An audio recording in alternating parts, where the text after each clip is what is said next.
Happy Thursday. This is Laurie-Ann Murabito, and you are listening to Be in Demand. This is the podcast where I help entrepreneurs just like you leverage speaking opportunities as your best form of marketing to get positioned as the expert and monetize your message. Today is a special speaker breakthrough session. Abbe, thank you so much for joining me. Would you like to introduce yourself? Thank you for having me. This is so exciting. I'm Abbe Feder. I'm the owner of In Circle Fertility and host of the Fertility Chick podcast. Went through my own crazy journey, and now I help other people going through infertility. Thank you. Thank you for what you do. Yeah. So I'm sure that you've come on to this particular recording, and here's what I want to get out of this. Tell me what you want to get out of this call. I am feeling, and tell me if this is too broad when you can help me narrow it down. I'm feeling sort of burnt out from the hustle of one-on-one coaching. It's my favorite kind of work to do. But I feel like I'm grappling right now to attract a wide audience to get into my one-on-one coaching, and it's wearing me out. Are you doing a lot of one-on-one, or you feel like you're not finding the right people to come into your one-on-one world? So I don't feel like I'm finding the right people. I think it ebbs and flows, and I understand that, right? Like sometimes I have a huge amount of wonderful, rich, like meaningful clients where they understand the dynamic of the relationship. And then, it sort of trickles off from here to there. And like right now, I feel like whoever I'm even meeting with for a one-on-one, I don't feel like I'm a fit for them. And I'm always very honest about that. And I don't feel like they're a fit for me either. So I'm not sure what the disconnect is that's happening all of a sudden, but it's like exhausting me. I bet. And are you doing a lot of speaking to attract those people?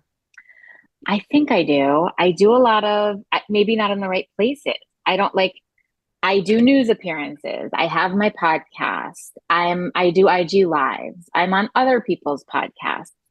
And I will say some of the people's podcasts that I'm on, if it's like a fertility doctor, for example, that will be usually an influx of people for me.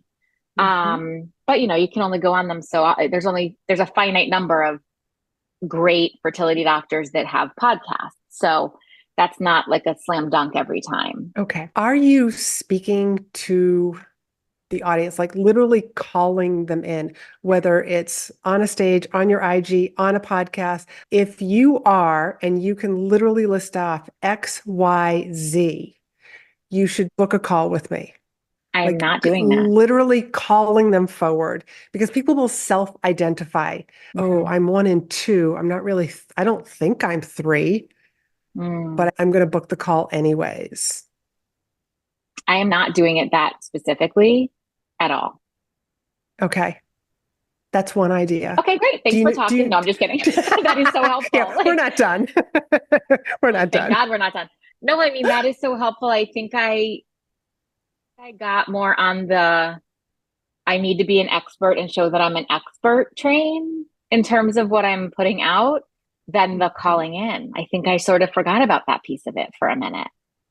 Yeah, because when you are sharing with your audience, these are the type of people that I work best with. These are the perfect people that work well through my program. People self-identify. If they're going to get on a sales call with you, they're basically going to be convincing you to take them on as clients. They're going to tell you why they're good for your program. But also at the same time, by you sharing that sort of information with people, everybody who's hearing it, oh, they can go off when they hear the right information. Oh, you need to talk to, let me send you Abby's podcast. Let me send you Abby's website. You need to go follow her on Instagram. I love that. And another idea is about repeat business. Yes.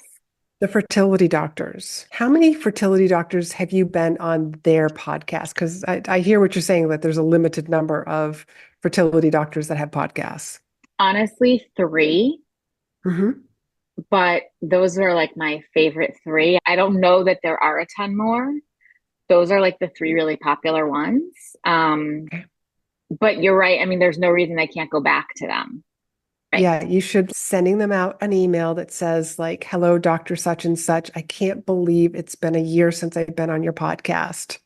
It's like I blinked and 12 months disappeared, and just Basically, hey, this is what happened. I hope that he got a lot of downloads from it also. Sure. Maybe just exchanging that information and just wondering if you being on his show was as beneficial as you being on his show, his or her. They're all Because women, maybe actually. But they're yes. all women. Okay. So, Yes. and bringing you back Yes. to I talk love about that. something else. Maybe it's something that's new in technology and some new research. hmm But also, have you thought about speaking at their medical conference? Nope. Well, that's not true. Have I thought about it? Yes. Have I made action toward doing it? No. Okay. um, the reproductive health medical conferences are pretty big. Mhm. And so I think, and I'm not a shy violet, or as my mother-in-law says, I'm not a shrinking violet. Like I could pretty much talk anywhere, anytime, any place about anything. I think I'm just not sure what that would look like at a medical conference, you know? And so I just am like, I don't know. I'm going to not go there. Okay. Well, there's so many medical conferences. Like I am literally outside of Boston, like one of the medical meccas of the country. Yes. And there's so many medical conferences, so many healthcare associations also. So it Yes. doesn't necessarily have to be the big conference. It could be a chapter meeting. Love that. So the three physicians, you've been on their podcasts. hmm Also, I would also encourage you that when you do have some sort of a follow-up coffee chat, hmm just maybe to talk about you being on their podcast, but also what conferences are they attending or meetings do they attend regularly? And then do they know anybody who's part of the hiring process or even just in part of the organization? Yeah, Because it can be who you know. totally. Totally. I live in LA. It's everything is who you know. I get it. I get it. I love that. And do you know, like, I really don't. Will they give me the specifications of what they want in terms of length of presentation and if they want a deck and like, or do I come prepared? Like, here's what I can do. I can do a 10-minute talk on this or what's a better way to approach it? So my approach to whenever you're trying to get booked is we are just opening the door to having the conversation. It's not, hey, you should book me. It's Okay. let's talk about your event. Is there a theme? How many speakers are you planning? Are you having breakout sessions? So you're gathering information along with when do you start planning this conference or when do you plan ahead for the monthly meetings? You're just gathering information so that you can then submit that information. And then, like, who should I be speaking to? Who's in charge of booking the speakers? Great. Love this. And then I would also tell you, keep a running document with all of your pitches. And when I say all of your pitches, I mean, like, here's the name of my speech, and Yeah. here's the information about the talk. Just have a nice running list of them because you're reading some sort of call for speakers for a particular conference. This sounds so familiar. I should submit one that I've already done. And it's like a cut and paste, maybe a little tweak Yeah. here and there, but make your life I love easy. that. Yeah. Keep it easy. Totally. Like I do Yeah. have that for news outlets. Like, here's my booking sheet. Here's the questions you can ask me. And they're always like, oh my God, you're a genius. And it's only because I learned it from somebody who's also a genius like you. Oh, thank you. But that's speaking will literally start to snowball. You got to put in Okay. a little bit of effort in the beginning, but then if you are outstanding on the stage, people will refer you all day long. Because what I tell I love people is that. you want the three C's to lead to the three R's. You want to be compelling, captivating, and most importantly, converting. And when you're really good on the stage, your audience will remember you, they will rave about you, and they will refer you. I love that. So then I'm also just writing. having like a little bit of a process afterwards. You ask for testimonials, you ask to be referred to any other groups that they know that might benefit from your talk. Probably the same thing that you're doing with your podcast guesting. Totally. And the thing is, I refer clients to doctors, and the ones that I refer over and over, I have a great relationship with. So even though I haven't been on their podcast per se, I could certainly reach out to them and say, ask them these medical conference questions. Where do you go? Where should I go? Where do you think this would be valuable? Mhm. Kind of thing. It's a really good way to approach it.